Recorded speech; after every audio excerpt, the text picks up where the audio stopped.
Hi, welcome to the talk show, The Real NG. I am your host, Nicole Gazzardi, and I'm here today with my good friend, Amanda Cruz from the Amanda Cruz team. She's an EXP realtor and team lead, and we became friends about years ago, but we officially met about 3-4 years ago when I, obviously being in the real estate space, Amanda being in the real estate space, it was, we were destined to meet. Bound to happen. Do some business together. Yes. But we went out to lunch one day, and I had been going through something personal, and I'd opened up to Amanda, and it was very relieving to hear that she had a similar situation. I guess not, your situation was similar as you were growing up in that situation, whereas I was on the receiving end as like raising a daughter going through that situation. Right. So it was like really great, like that we had that talk and you opened up, and I was just like, there's hope. There's hope for my daughter. Like, she can still grow up to be successful. She can still grow up to have like a normal life and a happy, fulfilled life. So yeah. So why don't you share a little something about you? So a little something about me. Well, I have a pretty big real estate team now, and I kind of had a roller coaster of a life.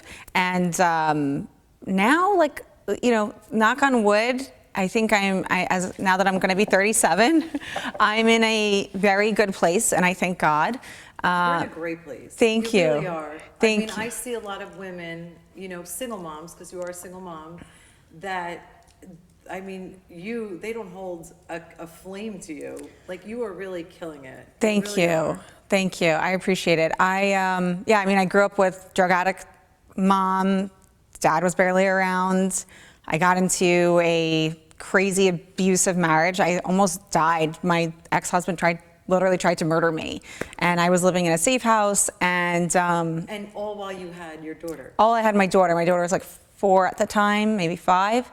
And I scratched and clawed my way out because I had this never-ending, and I still have never-ending determination to live a life that makes me proud, that I'm happy, and most importantly, can give the world to my daughter. And the only reason why I have to say no to her is because she's not deserving of it at the time. Yeah, exactly. They're entitled, these kids these days. Like, They have to earn it. Yeah. Like, back in the day, my dad would make me earn stuff. Like, nowadays, my daughter just expects it, Yeah. But I want to go back to you living in the halfway or the Safeway. It's a safe house, for victims of domestic violence. So how did you explain that to your daughter? Like, her being 4, probably just learning how to really like communicate.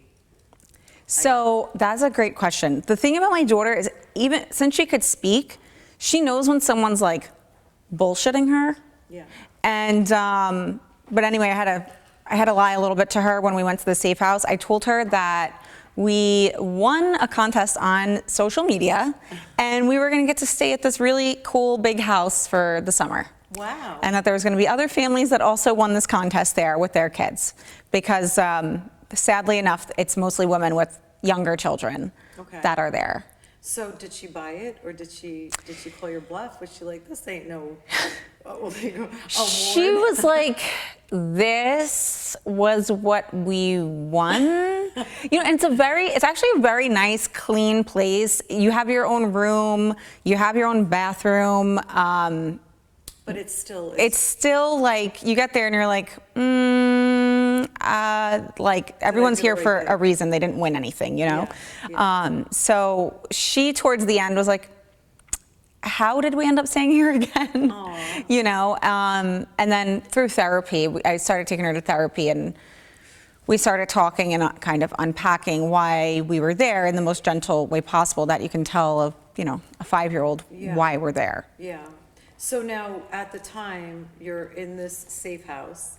Your ex-husband, did he have any idea where you were? So he had no idea where I was. He was in jail. And he was in jail because of what he did to you? Right. So 2019, it was 4th of July weekend, 2019. We were just divorced in May 2019. And that's when he really started to spiral. And then I started picking up a little bit with real estate there. Like I had like 3 closings coming up, which started to be like a bigger thing. And I think he started seeing that I was financially okay. You were building I was building, and he in his mind, it was like, oh, I'm not going to have any control over her anymore, right? We're divorced. She's not going to have to ask me for money, because historically he paid the bills or didn't once we started getting divorced. So I relied on him financially. If I had a busted tire, I had to call him and like beg for money for a tire. God. And I think that really made him to start to lose it. And so 4th of July weekend, we were supposed to sign some paperwork to list our marital home, and he pulled like a, oh, can I just run in and use the bathroom? My daughter wasn't with us. She was staying at his house. And 3 days later, I was stuck in my house, held hostage at knife point, choked, strangled to the point of unconsciousness. Oh my God. And begging for my life. And I did not think I was going to make it out of my apartment. My God, I'm so sorry you had to go through that. Thank you. Yeah, and what's crazier is Did there. anybody know, like, because you didn't have Angelina? Right. So what's crazier is someone in his life had my daughter and knew what was going on, and did not call the police or try to intervene or try to help me. Wow. Yeah, and they actually had my daughter FaceTiming me. And like, I didn't realize that they didn't know what was going on until evidence came out from, his phone, and talking to the detectives and the prosecutor and everything. But that person knew what his plan was, and did not try to intervene. Wow, is that person in trouble? That person testified against him. Okay. To get out of trouble. Okay. So he took the easy way out, or he or she took the easy way out. Took the easy way out. I lost my faith in humanity for a very long time. I can imagine. Yes, and I still think to myself, he had a plan. It was written out in his phone, in his notes. Like, it was really sick. So after that, I, number one, realized what a great negotiator I am to make my way out. I was going to say, how did you get out? Did someone come and get you? Did you find your own way out? I actually ended up convincing him that we were going to get back together.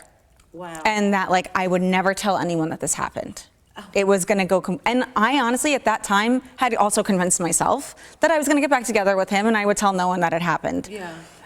Because I was terrified. Yeah. So we went to go pick up my daughter.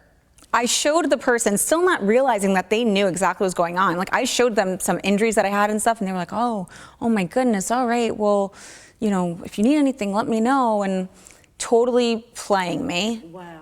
We went to Coney Island, me, my daughter, and my ex-husband. Nothing was wrong. And I remember going to the bathroom, I'm like, oh my God, I should just call 911. I should just call 911. But I was still so scared. I didn't know if he still had a knife on him, or if he had any other kind of weapons on him. Angelina. Yeah. Now you have your daughter with you too. Right. So you're protecting her. Right. So we drove home. He dropped me off at my apartment with my daughter. The last words he said to me was, if you tell the police and get a restraining order, it's only a piece of paper. I'll kill you. Wow. And I was like, yep, secret safe with me. Wow. I stayed up all night that night. I remember we had 2 pet rats. Rats? My daughter wanted a rat for that Easter, and I remember just hearing the wheel spinning all night, the rat running on the wheel, and I was so jumpy. And in the morning, I woke up, it all kind of hit me.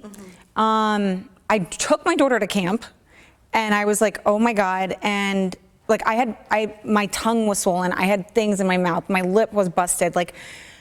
I was like, let me just go to the emergency room and make sure everything is okay. Yeah. And prior to that, I had called one of my best friends, and I told her what happened, and her husband's in law enforcement. She's like, you need to tell the police. I was like, no.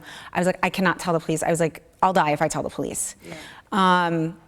So I went to the hospital, and there's actually this organization called 180 Turning Lives Around. It's a domestic violence. I've heard of that. Yep. Yeah, they're great. It's a domestic violence liaison in Monmouth County. Okay. So I, had told them, I said, listen, I was strangled, and then I said I was also, sexually assaulted, and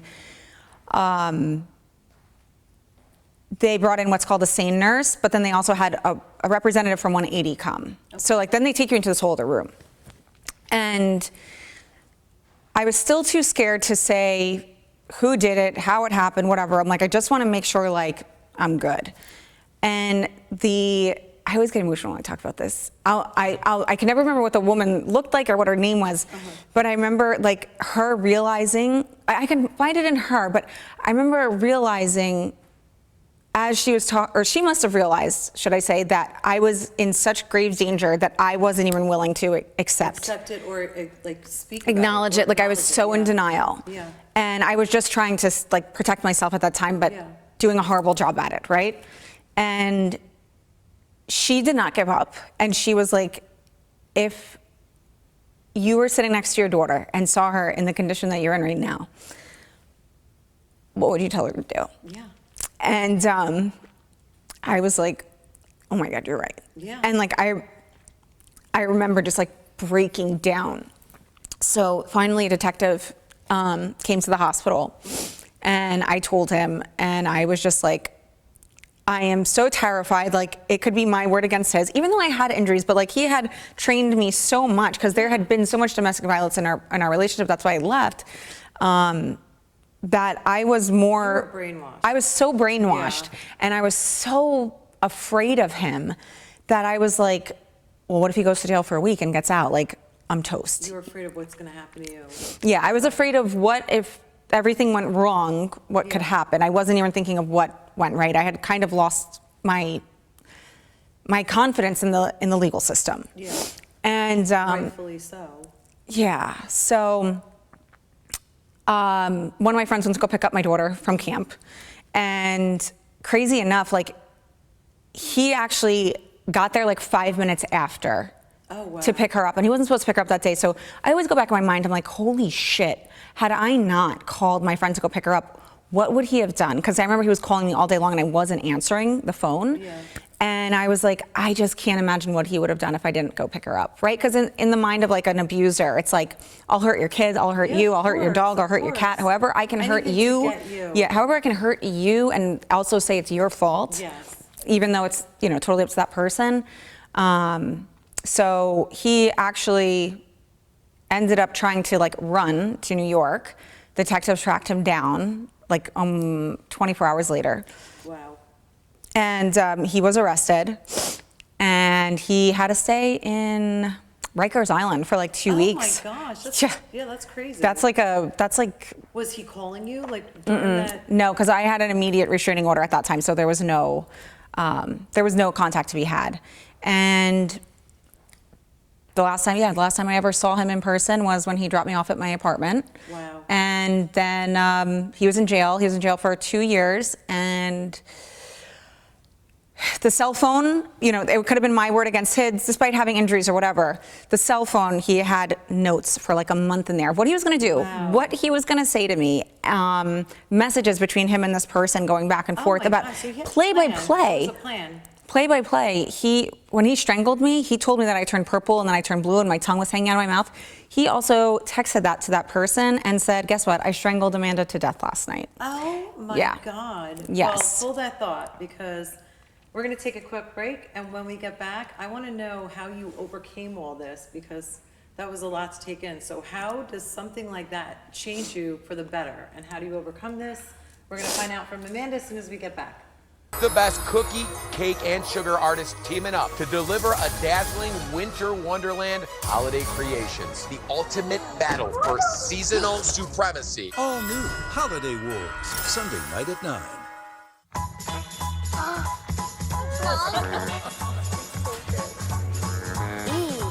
Repeat the sounding joy.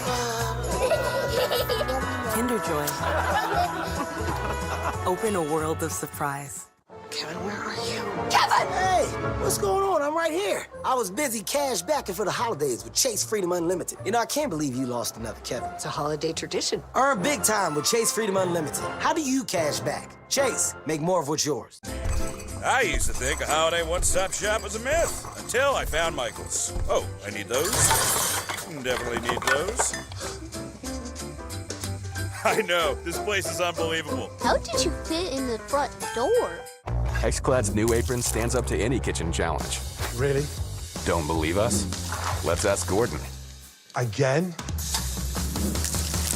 They get the bloody point. And you ruined my steak.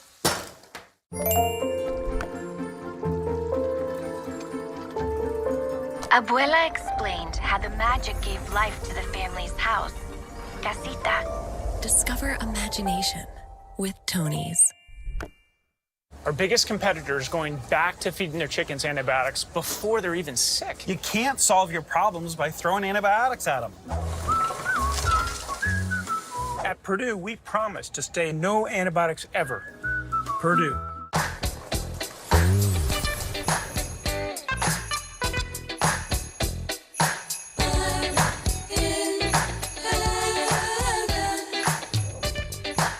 Home Goods. Go gifting. Go finding. The holidays could always use more Ghirardelli peppermint bark.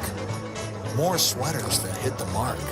More drinks with festive sparks. Because this season, there's no such thing as too much. Ghirardelli peppermint bark adds just the right touch.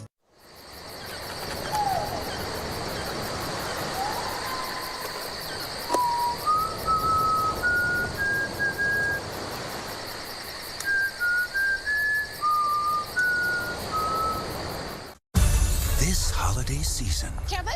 Catherine! All aboard the Freedom Unlimited. Kevin, Kevin? Kevin, Kevin! and Kevin, Macaulay, take a very special trip to the mall, where anything Come and get your little kid. is. Cash backable! Really? Yeah. Anything is cash backable! Chill, sorry. Tis the season to cash back. With Chase Freedom Unlimited, how do you cash back? Chase, make more of what yours. Welcome back. I am your host, Nicole Gazzardi, and we are on The Real NG with Amanda Cruz, my guest. We were just speaking about Amanda's story with her ex-husband and leaving the house. She was in a very abusive marriage. She almost lost her life, and she was struggling to keep herself and her daughter, who at the time was 4 or 5 years old, alive and safe. So you just dished out a lot of information. Thank you. I love when people share a story like that because it does resonate with a lot of other people that could be going through that similar situation. And I know we were just talking on break about statistics and showing that it takes at least 7 attempts to leave before a woman actually physically removes herself from the situation. So. Yeah, absolutely. So I actually, after the second time I filed for divorce was when my divorce was finalized, but I had actually filed for divorce a couple years before my official divorce. I moved out, I got a place, and I ended up right back at with him. Yeah, and there were so many promises of, I'll change, I'll be better, I'll do this for you. How long were you with him, by the way, prior to him starting? Like, was it instant when he started getting abusive? Looking back, it was pretty quick, but it was more of a mental game that I didn't realize until I was far out of it. Yeah. So when we first met, I thought he was like the coolest, funniest, smartest. He was very successful, you know, had a really nice house, drove nice cars. 3 weeks after I knew him, we were flying to Miami, you know, and then a few weeks after that, one of his friends He was courting you. He was courting me, right? And I was like, oh my gosh, I've never been treated like this before. He's buying me all these things. And I'm just like, wow, like he must like me so much. And I was young, I was 24 years old. So it was all I was very impressionable. Yeah. He moved me into the house very quickly. Then suddenly we moved to Houston, and then we were engaged. But I will say the first physical thing that happened was definitely in Houston. Okay. And I just kind of brushed it off like it was a mistake. He didn't mean it. Whatever. I started arguing with him. Tempers were flaring, Yeah, kind of thing, like, yeah, we're exactly. heated and, yeah, exactly. Kind of like make an excuse for it and hoping that it wasn't going to continue. Yes, exactly. So what happened was his phone went off and it was this random guy's name, and I like looked, but it turned out to be a girl that was saved under a guy's name. Oh. Yeah. And So I there was was like infidelity as well. Yeah, so there was abuse, infidelity, like yeah. he was just and then an all-around winner. He was an all-around winner, yeah. But me, I'm like, he treats me so well. In my mind, I'm thinking he treats me so well, and I've never been treated like this before, and this is like so amazing. And I'm like, okay, like we'll work it out. And then suddenly, like the gifts stop and the trips stop, and I became like, you know, just this like little toy for him. Toy, almost, right? Yeah, exactly. I became a shell of myself, and we ended up moving back to New Jersey after a little bit of living in Houston. Was it the job that made you move to Houston? Yeah, it was his job. He had a natural gas brokerage, so that was his field. Okay.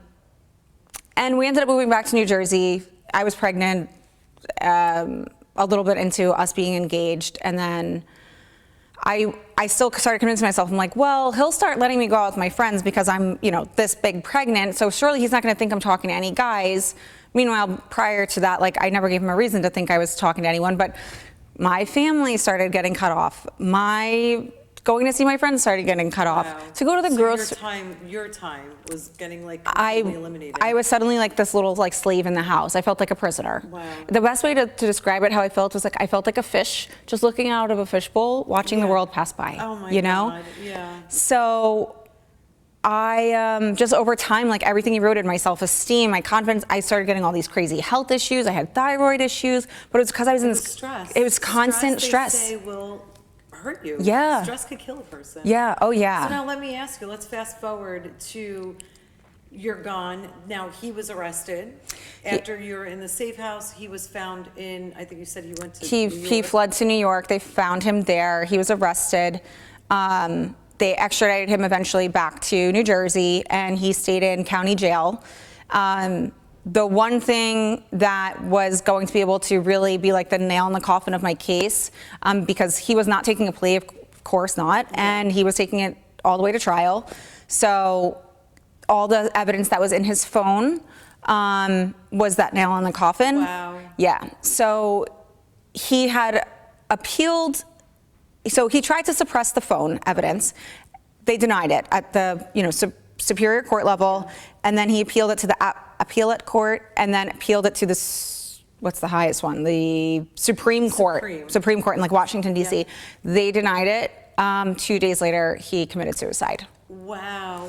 Yeah. Wow. So what was he facing? He was looking at like over 25 years. Wow. Yeah, it was kidnapped. How did he kill himself? I don't know if you want to share that. It was hanging. He hung himself in the jail. Yeah. And what was that phone call like? It had to be bittersweet because you have a history, you have a daughter, but yet you have a bad negative history as well. You would think it would be bittersweet, and there were so many times where I'd be like, oh my God, I just wish, like, I don't want to live in fear. Like, so when the prosecutor called me, I'll never forget, it was 7 o'clock in the morning, the prosecutor called me. I ran upstairs in my house. My first instinct was that he like got out of jail. So I thought running upstairs in my house, I was gonna like hide from him, even though he had no idea where I lived. So I answered the phone, I'm like, hello, and she's like, I'm about to get on a flight. She goes, I'm at the airport. I'm actually about to take my family to Disney. But I have to share this. Rich Cruz passed away last night. Wow. I said, what? I said, how? Like, my first thought was he had a heart attack or something. She said he committed suicide. Oh my goodness. And I was screaming, crying. I felt like I was gonna throw up. Oh my God. I can't tell you the devastation I felt in my like whole soul. Did you feel responsible? Like, did you ever? It wasn't a feeling of responsible. It was a feeling of like, besides my daughter, I never loved anyone. And now I look back and it was just like the sick trauma bond, but. Yeah, it was like lust. Yeah. Like you wanted almost sometimes like when we find ourselves in these situations, it's almost like adrenaline rushes. Like you almost are addicted to. It's almost like another crazy thing that happens. Yeah. Yeah. Like addicted to the toxic. The chaos. Yeah. So it was like, that was someone I loved. I shared a child with. I got married to. Like I would have, eat dirt off the floor with him. Would have been with him still, but because of his issues, right, and his abuse, it wasn't possible. Yeah, it just wouldn't have been. So I was completely devastated. I was crying for weeks. Like I would go drive and park at a park nearby my house, and I would just cry in my car. Oh my God. Yeah, but my heart broke for my daughter too. Yes. Yeah. And then as time, I would say it took me a strong year to not be so weepy anymore. Yeah. But as that time went on and I healed, I realized that I could have never lived a fully healthy, peaceful life with in the back of my mind that he could one day get out of jail, because I know that every day he sat in there, he was planning to finishing his job. Yeah. He was totally planning to finish it. I saw him one last time on a Zoom call, but I always blocked out my face because it was COVID. And I remember he grew his hair like long and curly, and he looked so evil. And I heard him saying, he's like, no, I'm getting out. Oh, I'm getting out. Wow, and that was... And like, I could just hear the anger and like the just waiting to get out and to hurt you. Totally destroy me. Yeah. So I mean, not that thank God that he killed himself, but it's almost like maybe he killed himself to save your life.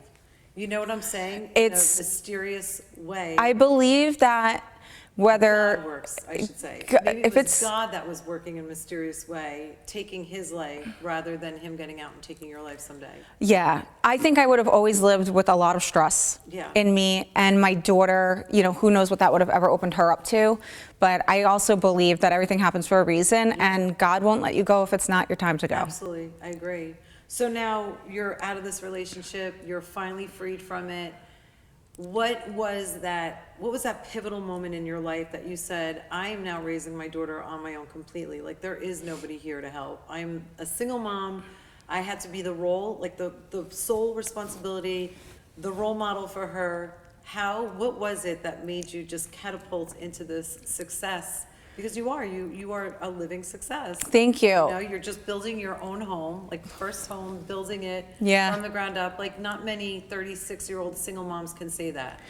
So what was that pivotal moment that you were just like, this is it, I'm doing it. I'm gonna be as successful as I possibly can. This way I can provide, the best life for my daughter. It was actually when we were finally divorced. It was before all of that happened. I had just this desire. I'm like, I will rely on myself and only on myself. I'm not going to be at anyone's mercy.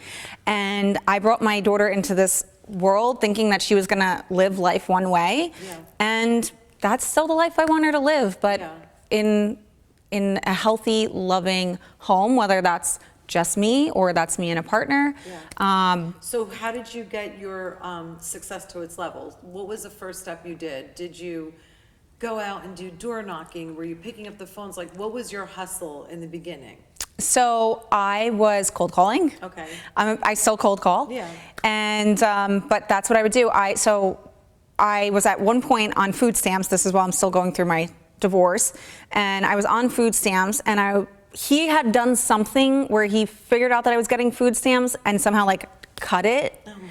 Yeah. So now I'm like, oh, I have no money to even buy food. I was buying gas with literally $2 bill collection that I had. Gosh, yeah. So I was on hold with social services, and it was like a 45-minute hold. And I was like, I am not about to sit and waste 45 minutes on the phone to fight with them over a couple $100s for food stamps. And I was like, I'll rough it out. I picked up the phone. I started calling for sale by owners on Zillow. And that was money much better made. Okay, so that's like a tip you would give realtors, like pick up the phone, start calling those, for sale by home. You have literally nothing to lose. Yeah. I love cold calling. I've made a lot of great connections through cold calling. I built my business through cold calling. Yeah, and I always say talk to people. Like you have to start talking to people in order for them to know what you do. You know what I mean? Picking up the phones, calling people, like just talking to people goes a long way. But, the one thing I wanted to ask is, did you have a mentor? Did you have anybody that